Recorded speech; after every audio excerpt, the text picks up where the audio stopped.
نئی صبح کی آڈیو کالم سروس میں خوش آمدید۔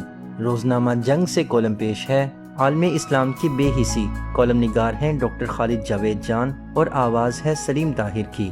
اگر آپ نئی صبح کی آڈیو لائبریری سے مستفید ہونا چاہتے ہیں یا پھر ہمارے ساتھ والنٹیئر کرنا چاہتے ہیں تو وزٹ کیجیے ہماری ویب سائٹ www.naisubha.org naisubah.org۔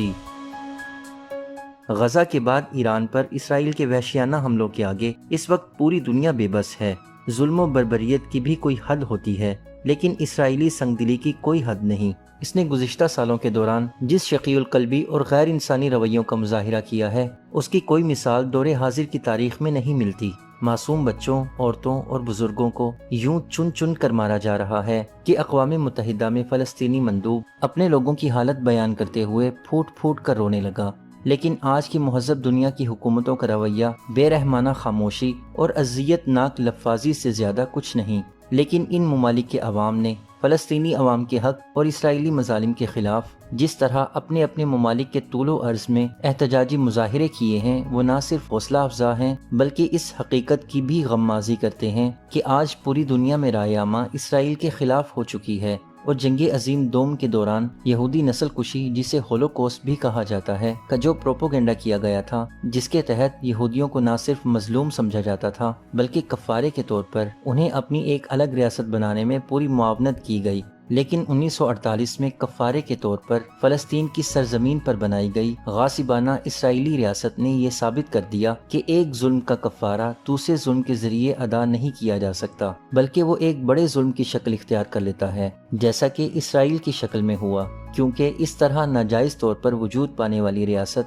اپنے وجود کو برقرار رکھنے کے لیے مسلسل ناجائز ذرائع استعمال کرتی رہتی ہے، اور بالآخر اس کا وجود اس کے اپنے اور پوری دنیا کے لیے ایک خطرہ بن جاتا ہے۔ دنیا میں اسرائیل اور کشمیر ظلم کے وہ مقام بن چکے ہیں جن کی وجہ سے گزشتہ 80 سالوں میں کئی جنگیں ہو چکی ہیں، اور جن کے نیوکلیئر پس منظر کے حوالے سے یہ پیشین گوئی کی جاتی رہی ہے کہ یہی وہ دو حساس مقامات ہیں جہاں سے تیسری ایٹمی عالمی جنگ کا آغاز ہو سکتا ہے، جو انسانی وجود کے خاتمے کا باعث بن سکتی ہے۔ دوسری عالمی جنگ کے دوران یہودی نسل کشی کی مذمت کی گئی، لیکن آج جس طرح اسرائیلی کھلے عام فلسطینیوں کی نسل کشی کر رہے ہیں اور اسے سیلف ڈیفنس کا نام دے کر امریکی اور یورپی حکومتیں اس کا دفاع کر رہی ہیں، یہ سلسلہ اگر چل نکلا تو آج کا کوئی ظالم یا ظالم کا ساتھی مستقبل کے کفارے کا شکار ہونے سے نہ بچ سکے گا۔ اس المیے کی ایک اور بڑی وجہ مذہب کے نام پر کسی ریاست کی تشکیل ہے، جہاں جائز اور ناجائز کی طے شدہ حدود اپنی خواہشات اور عقیدے کی بنا پر از سر نو طے کی جاتی ہیں۔ یہ غیر حقیقی مفروضہ ایک اصول یا فارمولے کی تشکیل میں صرف مذہبی ریاست کے قیام کے لیے ہی استعمال ہو سکتا ہے کہ جس جگہ 5000 سال پہلے جو ریاست قائم تھی اسے از سر نو قائم کیا جائے، اور وہ بھی موجودہ ریاست کے عوام کی لاشوں پر۔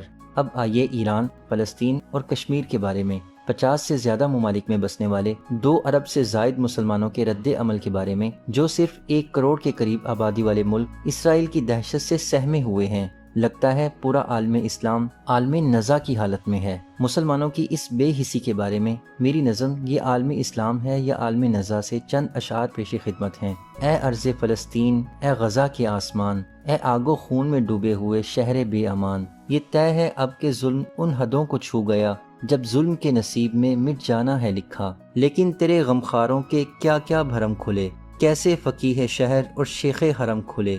یہ عالم اسلام ہے یا عالم نزا، جیسے بدن سے ہو رہی ہو روح الوداع۔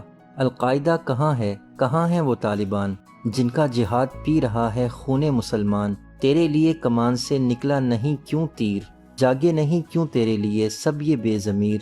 باہر سے دشمن کا راگ ہیں الاپتے، اندر سے سامراج سے ہیں سب کے رابطے۔